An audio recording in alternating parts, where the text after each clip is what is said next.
Hello and welcome to this LAVNCH EMEA presentation from CYP. My name's Dan, I'm the Key Account Manager for CYP UK and Europe, and I'm joined by Kev. Hello Kev, Hi. welcome aboard. Hi, I'm Kevin Cray, Technical Product Development Director here at CYP. Wonderful. And today, as you can see on screen, we're going to talk to you about the various AV over IP technologies. There's more and more coming about, and we're going to talk about what they do and a little bit about where you might use them.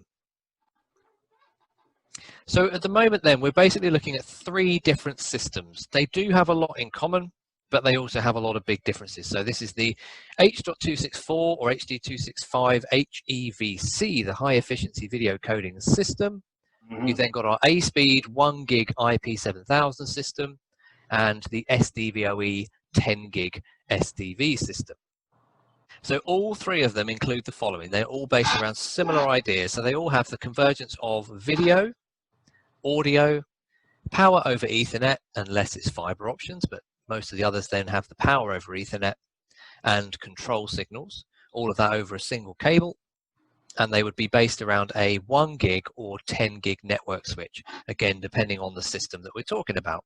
But in terms of hardware, they will all be running with some sort of controller, either a transmitter or a receiver separately, or some of the ranges now have a transceiver, which of course can operate as one or the other. Yeah, presently these transceivers are just one or the other. So you set them to either be a transmitter or you set them to either be a receiver. There is development going on around the 10 gig SDVoE system that allows transceiving to happen at the same time. Fantastic. And again, these would all be based around, at the center of this would be a 1 gig or 10 gig network switch. Let's look a bit at that as well. So again, they're all using traditional sort of IP hardware at their core, and they all have then the options for either matrix functionality, simple point-to-point distribution, or one transmitter to many receivers as distribution, video wall flexibility, and then of course your standard switching.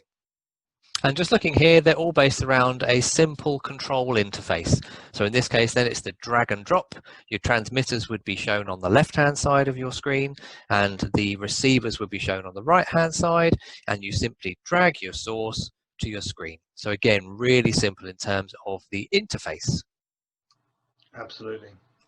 Looking at a really simple idea then, again, any of these can be used as a matrix. So that would of course be multiple transmitters to multiple receivers, and the drag and drop interface as we've looked at. And of course, with any of these AV over IP systems, you're not limited to 4x4 or 8x8, for example. You can grow the system and customize it as you need to.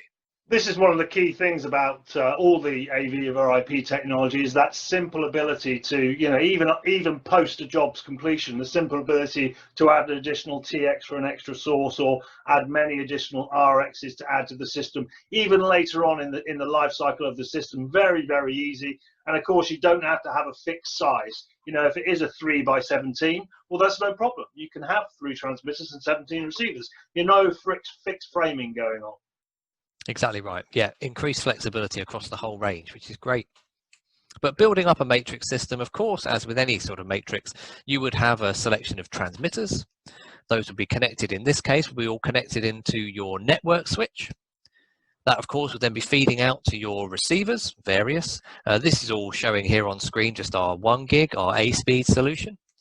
And then you'd have a controller on the same system, again connected to the network switch. And in this case, then the controller could work with a local touchscreen, but there are options to control it from a separate web GUI or from third-party devices as well.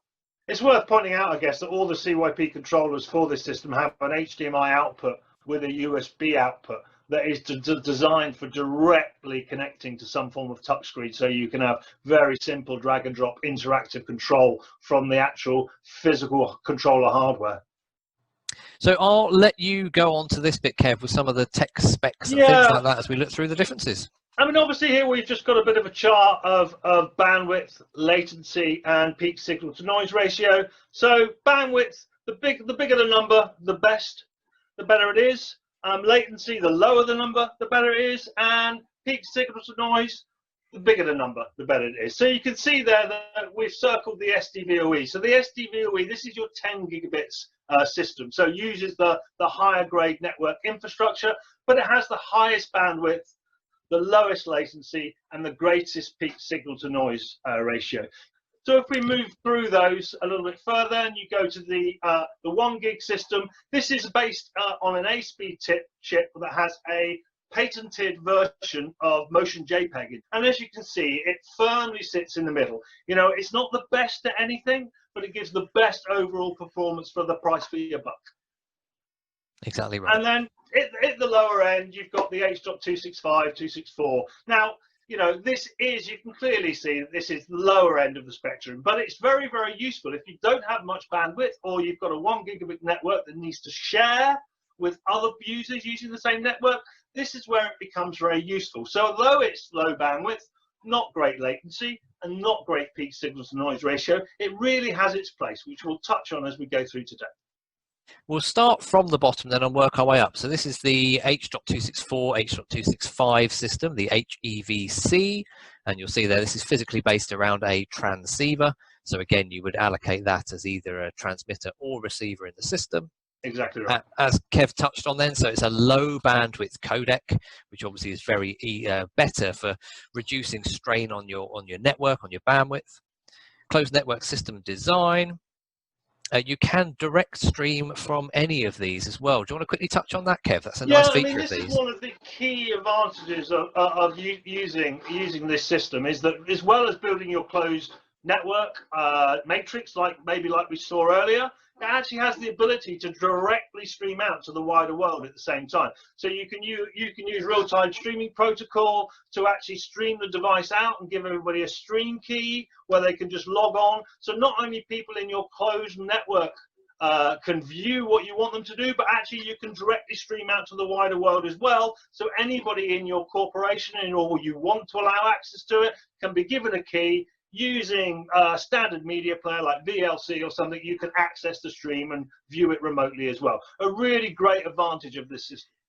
These also do as well then have the ability to record directly from the unit. So you can stream from a unit, but you can also locally record. Yeah, that's where these come in. You know, if you have a network like a 1 gigabit network, which these do prefer, but they don't mind sharing. You know, when you get to the ASPEED 1 gig system, you've got to be really careful because it's using a lot more bandwidth. So this is okay to use in a 1 gig system where you actually have other users. Maybe there's a VLAN for this bit and a VLAN for that bit, but where other users can use some of the bandwidth, the basebone bandwidth of the network switch involved. It's okay with this to share because it's so low bandwidth. Touching then on the system up, which is the 1 gig ASPEED solution. So we put on here, obviously this is a really good balance of quality, price and flexibility. It does then have lower latency, higher bandwidth and better peak signal to noise ratio than the HEVC system we just looked at. Yeah, this gets you all the way up to 3G 4K. So really, so 4K 30, 4K 5060, 420, those type of timings are supported by this system, but not your HDRs and not your 444 4K 60s. Fantastic. These do as well then have a really nice feature where the controller basically allows you to set up independent zone control. So one master AV over IP system, one controller, one network switch, and all your TXs and RXs, but you can set individual control for different locations or zones or rooms. So again, really nice to build a system with more flexibility, more customized basically on this system with that controller. Absolutely. I mean, that's one of my favorite functions about this system. You know, you can have a massive, you know, 10 by 200, 10 TXs, 200 RXs, and you can set up these users, and users can be like different areas. And so, yeah, area 1, you could say, well, you can see these 3 TXs and those 5 RXs that are in the room, and none of the other TXs and RXs. So it means you can build one big system and break it into segmented chunks to use for different users to use, as well as being able to log into the whole master system. The administrator of the system would set those logins up and work with that. So it's very easy and intuitive to set up and allows massive flexibility to have one big system used as one big system or broken into smaller segments or rooms. Exactly right. And we've just put in a nice picture here of a hospitality environment. This is a really nice sports bar that we've spoken about a lot in our recent webinars. And this is all running that sort of 1 gig system. Again, based on all the things we've mentioned, it's a good price point, it's got a good picture quality, it just works really well. And that's very popular in these sort of hospitality environments. Yeah, they actually use it with a drag and drop touch screen as you walk into the bar. And so you walk into the bar, you've booked a table. It's like you've got your own TV, and they go, "Hey, what sport do you want on? We've got cricket here, rugby here, 2 games of football. Oh, I'll have that game of football, thanks." And they quickly just put it on. You go and sit down, and you've got the screen there for you that you can watch what you want on. It's really lovely. Exactly right. Yeah, perfect, perfect. So as we said here, this all looks great. So why would we need SDVoE? Well, let's have a look. So that was the 1 gig system we looked at. But of course, then you're jumping up here to a 10 gig system. So you do have higher bandwidth available to you. So essentially, more of the newer formats like your 4K HDR, but also then just again, the higher bandwidth giving you the ultimate picture quality essentially. Absolutely. I mean, you know, the picture quality, the latency, the switching times, from the SDVoE system is absolutely phenomenal. You know, when you use the SDVoE system and you get used to it, the things that you begin to think about as being normal become scary. You know, the things that many years, well, not many years ago, we thought were pretty much impossible unless you were spending hundreds of thousands of pounds on an installation. You know, with the SDVoE system, you know, you can get all of this fantastic stuff. I mean, some of the switching time is, you know, it's faster than changing channels on your TV. It's phenomenal. So this would, of course, then be for the person that really needs the highest image quality, or in fact, because of the low latency, things like medical. We've spoken before about medical applications. Exactly. I mean, one of the concepts for the SDVoE group was to make medical grade equipment. So these were designed from the ground up to be, you know, to be medical OR operation room latency levels. So the latency can be incredibly slow. You can gen lock stuff together, so you get really, really low latency. So it's perfect for even, you know, brain surgery level of camera work. So that gives you just an example of just how good and how robust these systems are from SDVoE. Exactly right. And we do then have as well another thing which is nice with the SDVoE system. There is an option for fiber models. So all the benefits you'd expect from fiber, such as the fact there's no interference on the cable and you can get very long distances. So again, you just get that great option there, another really high-end option to go for. Lovely. And in this example, then the receiver is drawing in 4 of the transmitters and displaying them all on that one receiver. So TX1, 2, 3, and 4 are all being displayed on that one receiver on that one screen. And as Kev mentioned earlier, there are about 27 different configurations you can pick for multi-view, from, you know, side by side to quad view, right the way up to multiple screens. Yeah, I think on that 16 sub-screens and a multi-view is the maximum they do. But yeah, there's lots of them. The SDVoE has slightly more than the HEVC, but they're both very versatile in this multi-view stream area. Fantastic. So we'll just summarize them really. We've got the 3 systems. We've got the HEVC system.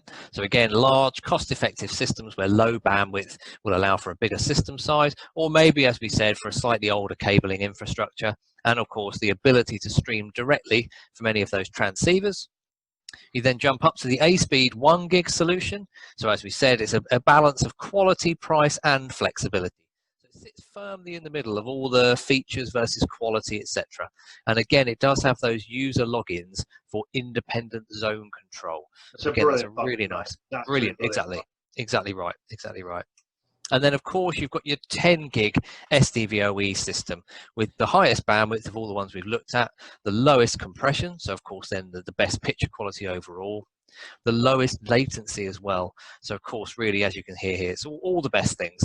But of course, it does come represented in a price point. That's why we've offered now all 3 of these to cater for all those sorts of different markets, price points, and specifications. And of course, you do again get the fiber options on the SDVoE products as well. Absolutely, with the distance that comes with that. Exactly right, exactly right. But that sums it up. So I think that's our little discussion for the day, isn't it, Kev? The 3 main formats, all the things you can get out of them, where they might be useful. And I think that's it for today's little video. Yeah, thank you very much, everybody, for joining us. Enjoy the rest of your rave. I know I certainly have done in the past. Take care now. Take care. Bye.